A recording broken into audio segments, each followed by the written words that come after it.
Hello दोस्तों, welcome back to my channel. अगर आपने अभी तक मेरे चैनल को सब्सक्राइब नहीं किया है तो जल्दी से मेरे चैनल को सब्सक्राइब कर दें। लास्ट एपिसोड की शुरुआत में चियू और वेई के कॉलेज का टाइम दिखाया जाता है। चियू गेम जीतने के बाद वेई से अपनी फीलिंग्स कन्फेस करता है। वेई इसकी गर्लफ्रेंड बनने के लिए मान जाती है। आज भी वेई चियू को अपने साथ बास्केटबॉल कोर्ट में लेकर आती है और इससे पूछती है कि क्या तुम मुझे अभी भी पसंद करते हो। चियू वेई से कहता है कि मैं तुम्हें हर रोज माफी मांगने के लिए कॉल करने की कोशिश करता था, लेकिन फिर मुझे रियलाइज हुआ कि इस बार माफी मांगने से मसला हल नहीं हो जाएगा। वेई चियू के हाथ पकड़कर कहने लगती है कि तुम्हें माफी मांगने की कोई जरूरत नहीं है, तुमने कुछ भी गलत नहीं किया। वेई कहती है कि हम दोनों एक दूसरे को बहुत पसंद करते हैं, तो फिर फ्यूचर के मसलों के बारे में सोचकर हमें एक दूसरे से दूर रहने की कोई जरूरत नहीं है। चियू कहता है कि ये बात सच है कि हम दोनों ही नहीं बदलना चाहते, लेकिन ऐसा भी मुमकिन नहीं है कि मैं हमारे फ्यूचर के बारे में ना सोचूं। वेई कहती कि फ्यूचर के बारे में तो किसी को भी मालूम नहीं है, तो क्या हम अपना आज भी कल के बारे में सोचकर खराब कर लें। चियू कहता है कि हम लोग सिर्फ प्यार के बारे में बात करके जिंदगी नहीं गुजार सकते, हमें एक ना एक दिन हकीकत को तस्लीम करना पड़ेगा। अगर हम दोनों का साथ में कोई फ्यूचर ही नहीं है तो फिर हम दोनों एक दूसरे का वक्त जाया कर रहे हैं। ये सुनकर वेई पीछे हो जाती है और कहने लगती है कि तुमने फैसला कर लिया है कि तुम मुझे छोड़ रहे हो। चियू कहता है कि हमें ब्रेकअप कर लेना चाहिए, तुम किसी बेहतर इंसान को डिजर्व करती हो और मैं तुम्हारे काबिल नहीं हूँ। ये सुनकर वेई रोते हुए यहाँ से चली जाती है। आज शाओनिंग वेई के साथ जिम आई होती है। शाओनिंग को सिस्टर जिंग का मैसेज आता है कि तुम आराम से अपनी छुट्टियां अपने हस्बैंड के साथ एंजॉय कर सकती हो, लेकिन ये मैसेज पढ़कर शाओनिंग को वेई के लिए बुरा लग रहा होता है कि वेई को इस तरह से छोड़कर नहीं जाना चाह रही होती। शाओनिंग वेई से कहती है कि मुझे छुट्टियां मिल गई हैं तो हम दोनों कहीं पर चलते हैं, लेकिन वेई कहती है कि मैं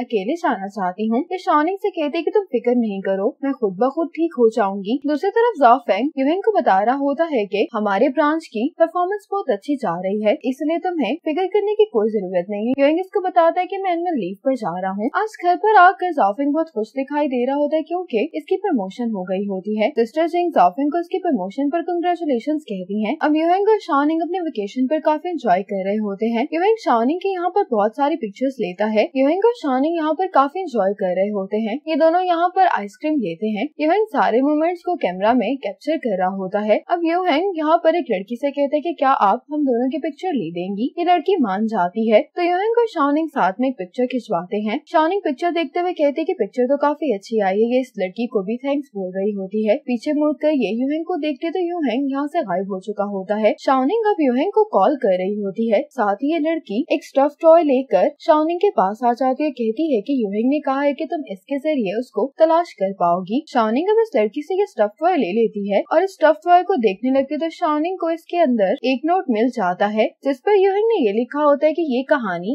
एक बिल्ली से शुरू हुई थी। शाओनिंग ये नोट पढ़ने के बाद जब थोड़ा सा आगे आती है तो यहाँ पर यूहिंग ने शाओनिंग के लिए एक वॉल तैयार की होती है जिस पर यूहिंग ने लिखा होता है कि तुमने मुझे मुकम्मल किया है। इस वॉल पर हर उस जगह की तस्वीर होती है जहाँ पर यूहिंग और शाओनिंग की मुलाकात हुई होती है। ये तस्वीरें देखकर शाओनिंग को वो सभी मोमेंट्स याद आते हैं। शाओनिंग को याद आता है कि इसने यूहिंग से पूछा था कि तुम्हारे पास ये अम्ब्रेला कहाँ से आई, ये तो मेरी डैड की कंपनी की अम्ब्रेला है, लेकिन यूहिंग इसको नहीं बताता कि वही अम्ब्रेला है जो शाओनिंग ने इसको दी थी। अपने कॉलेज की तस्वीर देखते हुए शाओनिंग को याद आता है कि यूहिंग ने एक दफा इससे कहा था कि अगर ग्रेजुएशन के बाद मैं तुमसे अपनी फीलिंग्स कन्फेस करता तो क्या तुम मुझे हाँ कह देती। तो शाओनिंग ने कहा था कि जो चीजें मुमकिन ही नहीं है उनके बारे में सोचने का क्या फायदा, वैसे भी उस टाइम पर तुम मुझे पसंद नहीं करते थे। ये वॉल देखते हुए शाओनिंग को अपने सारे सवालों का जवाब मिल जाता है। शाओनिंग ये वॉल देखकर इमोशनल हो जाती है। अब शाओनिंग के इशारों को फॉलो करते हुए अगली तस्वीर तक पहुँच जाती है। अगली तस्वीर शाओनिंग के बनाए हुए क्ले डॉल्स वाली होती है जिसके नीचे यूहिंग ने ये लिखा होता है कि तुम्हारी वजह से जिंदगी ब्लैक एंड व्हाइट नहीं रही बल्कि अब उसमें रंग है। ये तस्वीर देखकर शाओनिंग को बहुत अच्छा लगता है। अब शाओनिंग अगले स्पॉट पर आ जाती है। यहाँ पर यूहिंग ने शाओनिंग के लिए फ्लावर्स और वो बियर जो यूहिंग पहली बार शाओनिंग के लिए लाया था उसके हाथ में शाओनिंग का दिया हुआ अम्ब्रेला होता है। ये देखकर शाओनिंग रोने लगती है और इस स्टफ टॉय को देखते हुए थैंक्स बोलती है। शाओनिंग इस स्टफ टॉय को भी यहीं पर रख देती है। अब शाओनिंग अपने आंसू साफ करके ये दरवाजा खोलती है। दरवाजा खुलते ही शाओनिंग को यहाँ पर यूहिंग दिखाई देता है। अब शाओनिंग यूहिंग के पास आती है। अब यूहिंग शाओनिंग को ब्राइडल वेल पहनाता है।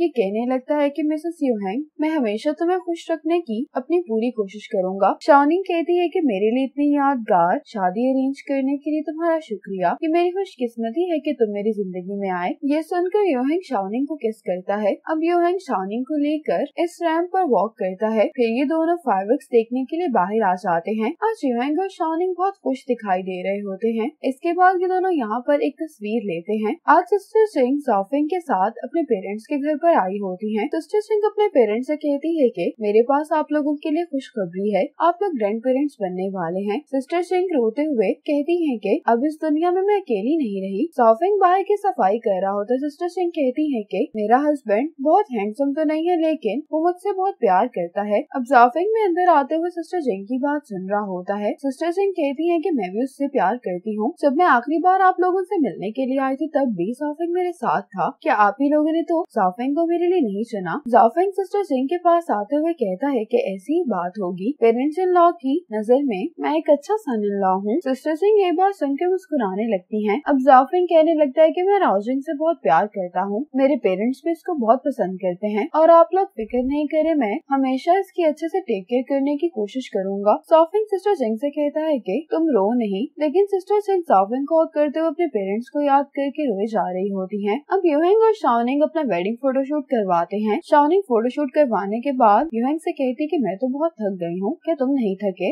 युएंग कहता है कि मैं फिजिकली काफी फिट हूँ। इतने में फोटोग्राफर इन दोनों के पास आता कहने लगता है कि अपने स्टूडियो के लिए हमें कुछ कपल्स की पिक्चर्स चाहिए। अगर आप दोनों हमारे स्टूडियो के लिए पिक्चर्स खिंचवा लेते हैं तो मैं आपको 50% डिस्काउंट दूंगा। युएंग कहता है कि मेरी वाइफ बहुत थक गई, इसलिए हम मजीद तस्वीरें नहीं खिंचवाना चाहते। ये सुनकर फोटोग्राफर कहते हैं कि कोई बात नहीं। शाओनिंग युएंग से कहती है कि हमें 50% डिस्काउंट मिल रहा था, काफी अच्छी डील थी, तुमने इनकार क्यों कर दिया? युएंग कहता है कि मैं नहीं चाहता कि मेरी वाइफ को और भी लोग देखें। शाओनिंग कहती है कि इस बात से मैं भी एग्री करती हूँ, मैं भी नहीं चाहती कि दूसरे लोग तुम्हें देखें। शाओनिंग युएंग को थैंक्स कहती है कि तुम्हें आज पिक्चर्स खिंचवाने के लिए बहुत मेहनत करनी पड़ी है, लेकिन तुम्हारा ऐसा करना आज मुझे बहुत अच्छा लगा है। युएंग कहता है कि तुम्हें मुझे थैंक्स बोलने की कोई जरूरत नहीं है। शाओनिंग युएंग को आई लव यू बोलकर किस करती है। युएंग कहता है कि मैं भी तुमसे बहुत प्यार करता हूँ। अब शाओनिंग के पेरेंट्स इन दोनों की वेडिंग फोटोज देख रहे होते हैं। ये देखकर डैड तो बहुत ही इमोशनल हो जाते हैं। मॉम कहने लगती है कि आपकी बेटी की शादी हो गई है, ये तो खुशी की बात है, आप रो क्यों रहे हैं? लेकिन डैड तो शाओनिंग के वेडिंग फोटोज देखकर रोए ही जा रहे होते हैं। आज ज़ाओफेंग सिस्टर जिंग को वहीं पर लेकर आता है जहाँ पर ये दोनों लास्ट टाइम आए थे। ज़ाओफेंग यहाँ पर दोबारा आकर बहुत एक्साइटेड दिखाई दे रहा होता है। ज़ाओफेंग कहता है कि तुमने उस दिन जो कुछ भी कहा था मुझे वो आज भी याद है। तुमने कहा था कि जिंदगी बेमानी और बोरिंग है। मुझे तुम्हें देखकर रश्क आता है कि तुम एक बहुत ही कंफर्टेबल जिंदगी गुजार रहे हो। ये सुनकर सिस्टर सिंह यहाँ से जाने लगती है तो ज़ाओफेंग सिस्टर सिंह को यहाँ पर बैठने के लिए कहता है। सिस्टर सिंह कहने लगती है कि मुझे याद नहीं है कि उस दिन हम दोनों में से किसने ज्यादा ड्रिंक की थी, लेकिन अगली सुबह तुम्हारी हालत इतनी खराब हो गई थी कि तुमसे सही से चला भी नहीं जा रहा था। ये सुनकर ज़ाओफेंग कहता है कि तुम मुझे माफ कर दो, हम लोग आइंदा इस बारे में बात नहीं करेंगे। सिस्टर सिंह कहती है कि मैं अपने डियर हस्बैंड को शुक्रिया कहना चाहती हूँ क्योंकि तुम्हारी वजह से एनर्जी से भर गई है, लेकिन अब मुझे कुछ वक्त के लिए खामोशी और सुकून चाहिए। ज़ाओफेंग कहते हैं कि ठीक है, अब मैं नहीं बोलूंगा। सिस्टर सिंह कहती है कि बेबी की बर्थ के बाद हम तीनों यहाँ पर आएंगे, हम दोनों अपने लिए एक वेडिंग अरेंज करेंगे, लेकिन हम इस शादी में किसी को भी इनवाइट नहीं करेंगे, बस हम तीनों होंगे। ज़ाओफेंग कहता है कि तुम फैसला करोगी, अब से मैं तुम्हारी हर बात मानने वाला हूँ। इतने में ज़ाओफेंग के डैड की कॉल आ जाती है। अब ये दोनों मॉम डैड से बात करने लगते हैं। ज़ाओफेंग की मॉम सिस्टर सिंह से कहती है कि ज़ाओफेंग ने मुझे बताया था कि तुम्हें आजकल सोने में दिक्कत हो रही है,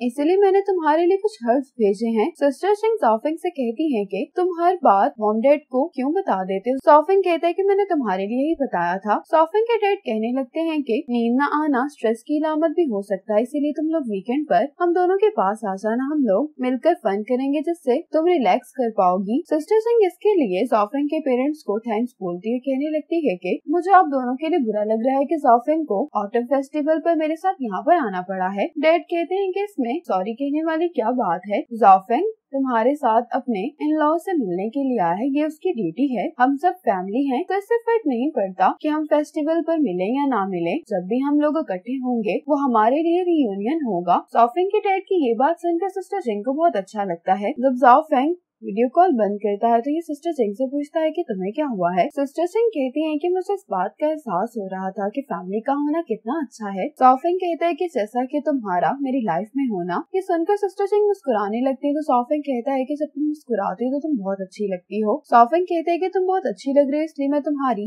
तस्वीर लूंगा। अब ज़ाओफेंग सिस्टर सिंह की एक पिक्चर लेता है, इसके बाद ये दोनों साथ में सेल्फी लेते हैं। ज़ाओफेंग कहता है कि इसको मैं अपने वी चैट पर पोस्ट करता हूँ। जैसे ही वी चैट खोलता है तो ये यूहेंग और शाओनिंग की वेडिंग फोटोज देखता है। ये दोनों जब ये तस्वीरें देख रहे होते तो सॉफेंग कहते हैं कि दोनों साथ में बहुत अच्छे लग रहे हैं। सिस्टर सिंह सॉफेंग से कहती है कि मैं फेटल मूवमेंट्स महसूस कर रही हूँ। ये देखकर सॉफेंग भी बहुत इमोशनल हो जाता है, कहने लगता है कि मॉम डैड तुमसे बहुत प्यार करते हैं। अब सॉफेंग सिस्टर सिंह को हग कर लेता है और ये दोनों एक दूसरे को आई लव यू कहते हैं। दूसरी तरफ वेई शाओनिंग और यूहेंग की वेडिंग पिक्चर्स देखकर शाओनिंग के लिए बहुत खुश हो रही होती है, कहती है कि कम से कम हम दोनों में से कोई एक तो खुश है। वेई जब वॉक करने के लिए आगे आती है तो ये यहाँ पर चिव को देखकर बहुत हैरान हो जाती है। चिव भी वेई को यहाँ पर देखकर हैरान दिखाई दे रहा होता है। वेई जब चिव को देखकर मुस्कुराती है तो चिव भी मुस्कुराने लगता है। ये दोनों कुछ देर ऐसे एक दूसरे को देखते रहते हैं। अब वेकेशन के बाद का टाइम दिखाया जाता है। ज़ाओफेंग और यूहेंग फिर से अपने काम पर आ जाते हैं। दूसरी तरफ शाओनिंग भी आज अपने काम पर वापस आ जाती है। अब शाओनिंग की प्रमोशन हो चुकी होती है। सिस्टर सिंह यॉन और रेन तिंग तिंग को शाओनिंग की लीड में काम करने के लिए कहती हैं। दूसरी तरफ ज़ाओफेंग यूहेंग से कह रहा होता है कि आज दोपहर में मैं एक क्लाइंट से मिलने के लिए जा रहा हूँ, तो तुम भी मेरे साथ चलो। तो यूहेंग हंसते हुए कहते हैं कि क्या अब तुमने मुझे जॉब्स देना शुरू कर दी हैं? ये कहते हुए यहाँ से चला जाता है। अब लंच ब्रेक में शूली शाओनिंग के पास आकर कहने लगता है कि तुम्हारी अभी प्रमोशन हुई है, उसके बावजूद तुम इतनी मेहनत कर रही हो। पहले मैं सिर्फ सिस्टर जिंग को वर्कोहॉलिक समझा करता था, लेकिन तुमने तो सिस्टर जिंग को भी पीछे छोड़ दिया है। शाओनिंग कहती है कि तुम मेरी कुछ ज्यादा ही तारीफ कर रहे हो, मेरा सिस्टर जिंग से कोई मुकाबला नहीं है। शाओनिंग टाइम को देखते हुए कहती है कि मुझे एक क्लाइंट से मिलने के लिए जाना है। ये शूली को बाय बोलकर यहाँ से चली जाती है। यूएंग अपने क्लाइंट से मिलने के बाद शाओनिंग को मैसेज करता है कि क्या तुम भूल तो नहीं गई कि आज क्या दिन है। शाओनिंग ये मैसेज देखकर मुस्कुराने लगती है और यूएंग को मैसेज करती है कि मुझे याद है। अब यूएंग और शाओनिंग एक दूसरे से मिलने के लिए आ जाते हैं। यूएंग शाओनिंग से कहता है कि क्या तुम्हें नहीं लगता कि इस साल की वेडिंग एनिवर्सरी काफी सिंपल है? शाओनिंग कहती है कि नहीं, हम दोनों साथ हैं तो ये बेस्ट एनिवर्सरी है। यूएंग कहता है कि फिर भी मैं मिसेस यूएंग से ये पूछना चाहता हूँ कि क्या शादी के इस साल से तुम सेटिस्फाइड हो? शाओनिंग कहती है कि हाँ, ये साल बहुत आम सा था, लेकिन मैं बहुत ज्यादा खुश हूँ। शाओनिंग कहती है कि हम दोनों की मैरिड लाइफ को लेकर तुम्हारा कोई प्लान है? यूएंग कहता है कि मैं यही उम्मीद करता हूँ कि फ्यूचर में आने वाला हर दिन अभी की तरह आम सा हो, क्योंकि अभी हम दोनों बहुत खुश हैं। शाओनिंग कहती है कि ऐसा ही होगा। इसी हैप्पी एंडिंग के साथ ये ड्रामा यहीं पर खत्म हो जाता है। आपको ये ड्रामा कैसा लगा कमेंट सेक्शन में जरूर बताइएगा। इसी तरह के इंटरेस्टिंग ड्रामास देखने के लिए स्टे कनेक्टेड।